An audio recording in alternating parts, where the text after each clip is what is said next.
Velkommen til vores lille video omkring redoxreaktioner. Vores formål med dette forsøg lyder på, at vi vil prøve at påvise, at metaller kan opstilles i rangorden efter tendens til at blive oxideret. Redoxreaktioner går ud på udveksling mellem to stoffer af elektroner. For eksempel som vi ser her, udveksler magnesium 2 elektroner til Cn-ionen. I redoxreaktioner skal man have en oxidans, som her er Mg, som bliver til Mg2+, plus 2 elektroner. Her oxiderer magnesium.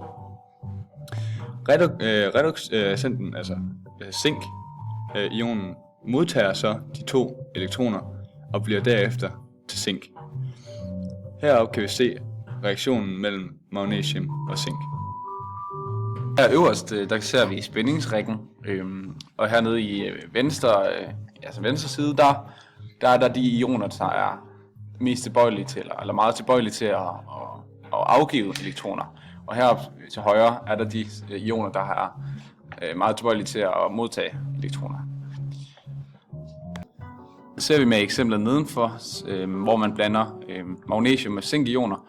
Så kan man se her på spændingsringen, at magnesium er mest tilbøjeligt, eller mere tilbøjeligt til at afgive elektroner til zink.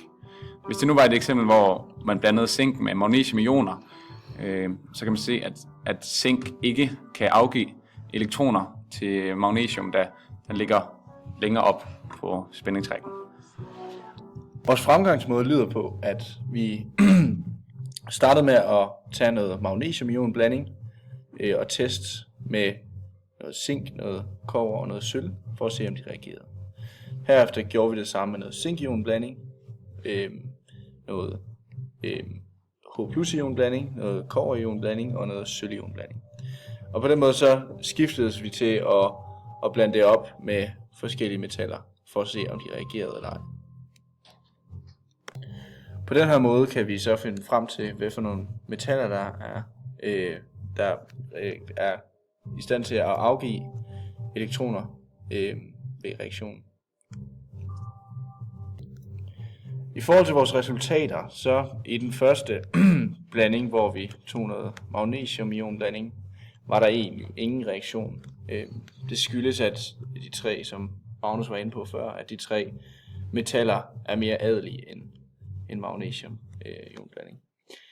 Går vi så videre til zink-ionblanding, reagerede magnesium som den eneste. Den reagerede ved, at der kom nogle små bobler.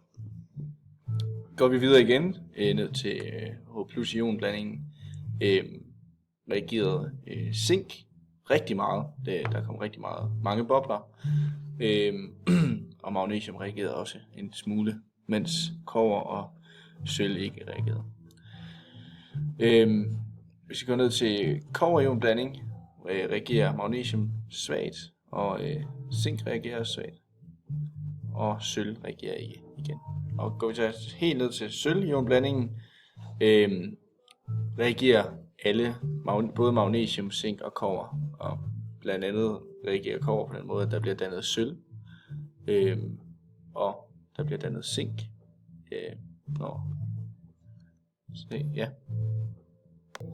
Eller der bliver ikke dannet zink, men zinken bliver sort i stedet.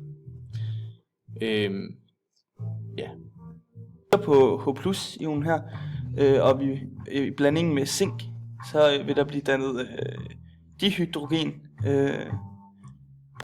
og det er derfor, at blandingen bobler voldsomt. Hvis man ser her, så har vi et eksempel fra den virkelige verden, hvor man har med en zinktagren at gøre, og spørgsmålet lyder så på, hvad der sker, hvis den udsættes for syreregn. Vi kan se her i vores reaktionsskema, at vi har zinken her, som vil afgive 2 elektroner og blive til zink 2+, og vores H vil så blive til H2. H2 er et dihydrogen, og det er også en gasart. I første reaktion, når man blander magnesium i H+-ionblanding, så vil magnesium afgive 2 elektroner, altså den vil oxidere og afgive 2 elektroner til H+,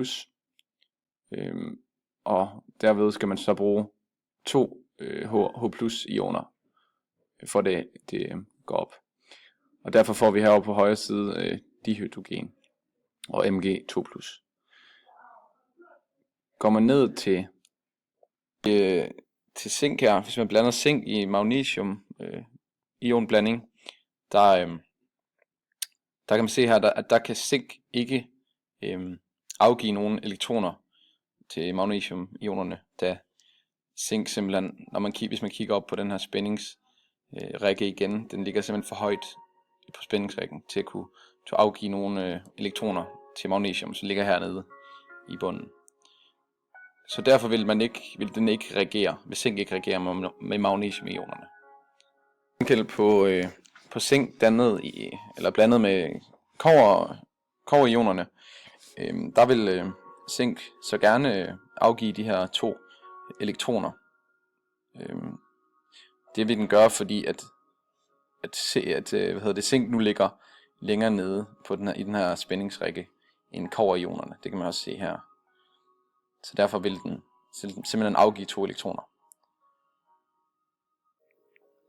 Der var også et eksempel, hvor vi blandede kobber med, kobber, den kunne kun reagere sammen med sølvioner, da sølvionerne ligger altså en meget ædel, et meget ædelt stof, og derfor vil den simpelthen optage elektroner fra kobberen, ja. Så man siger altså, at den her reducerer, og den her oxiderer. Det eksempel med, hvor vi blandede sølv i de her 4 forskellige blandinger, der vil sølv ikke reagere i nogle af tilfældene, da sølv simpelthen ligger for højt på den her spændingsrække igen. Forsøget rummer ikke som sådan de store fejlkilder, man kan komme ud for. Dog så er der en, der spiller en vigtig rolle. Da nogle af de her metaller, de kan være lidt langsomme om at reagere, så kan det være, at vi kan give dem tid nok. Det kan resultere i, at vi ikke har lagt mærke til, at der sker en reaktion.